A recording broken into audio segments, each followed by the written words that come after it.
भूर्भुवस्वतत्तुर्वरेण्यं भर्गो देवस्य धीमहि धियो यो न प्रचोदयात्। मित्रों, मैं रामोद पांडे शास्त्री आज कुमारी वैष्णव चैनल से कर्म फल का पूर्ण विश्लेषण करते हुए ये बताना चाहूँगा कि मनुष्य हिमालय की चोटी पर पहुँचे अथवा समुद्र की तलहटी में कर्म उसका पीछा नहीं छोड़ता है। उसे अपने कर्म के फल को भोगना ही भोगना है। कर्मफलस्मेव भक्तव्यम सुकर्मम वा दुष्कर्मम, सुकर्मम सुपरिणामम, दुष्कर्मम दुष्परिणामम। मनुष्य द्वारा किए हुए कर्म का फल उसे अवश्य मिलता है। सुकर्म परिणामी होता है, दुष्कर्म दुष्परिणामी होता है। देवर्षि इसका मैं एक उदाहरण के माध्यम से विश्लेषण करना चाहूँगा। एक बार देवर्षि नारद और ऋषि अंगिरा कहीं जा रहे थे। रास्ते में उनकी दृष्टि एक मिठाई की दुकान पर पड़ी। दुकान के समीप ही जूठी पत्तलों का ढेर लगा था। उन्हें खाने के लिए एवं चाटने के लिए जैसे ही एक कुत्ता समीप आया, वैसे ही दुकान का मालिक उसे जोर से एक डंडा मारा। डंडा खा करके चीखता चिल्लाता हुआ कुत्ता भाग जाता है। वह दृश्य देखकर देवर्षि को, नारद जी को हंसी आ गई। ऋषि अंगिरा ने उनसे पूछा, प्रभु क्यों हंस रहे हो? आपके हंसने का क्या कारण है?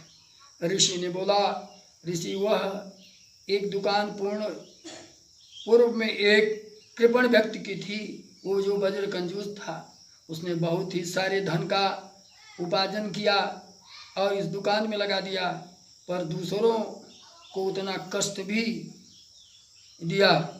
इस जन्म वह कृपण व्यक्ति कुत्ता बन करके पैदा हुआ है। आज वह कुत्ता के रूप में अवतरित हुआ है। जिसके लिए उसने धन संग्रह किया, आज उसके हाथ उसे जूठा भोजन भी नहीं मिल रहा है। कर्म फल के इसी खेल को देखकर मुझे हंसी आई कि उसका पिता जो आज कुत्ता के रूप में है, धन का संग्रह किया, सबको दुख बेमानी शैतानी एवं अनेक दुष्कर्म करके उस पैसे को एकत्र किया और एकत्र करके अपने बच्चे के लिए एक आलीशान दुकान खोल दिया। और ये आलीशान दुकान पर आज वो कुत्ता के रूप में आया है, तो उसे जूठा पत्तल भी चाटने को नहीं मिल रहा है।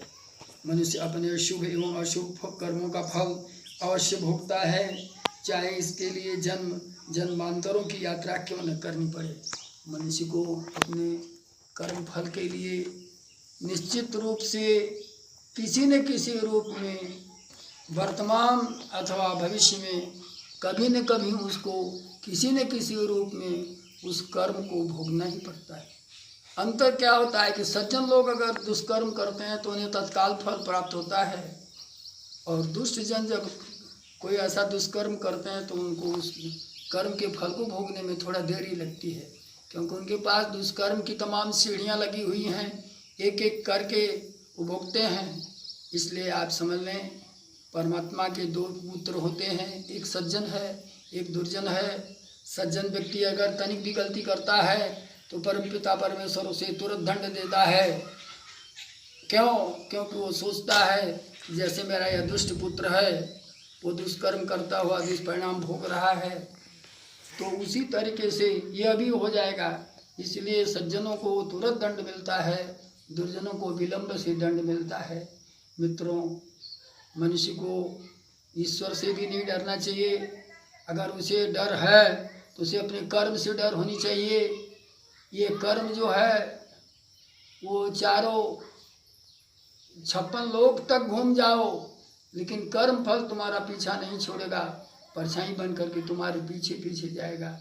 और जब तक वह उस दुष्कर्म का दुष्परिणाम आपको भोगने के लिए पर्याप्त नहीं होगा, तब तक वह कर्म आपका पीछा नहीं छोड़ेगा।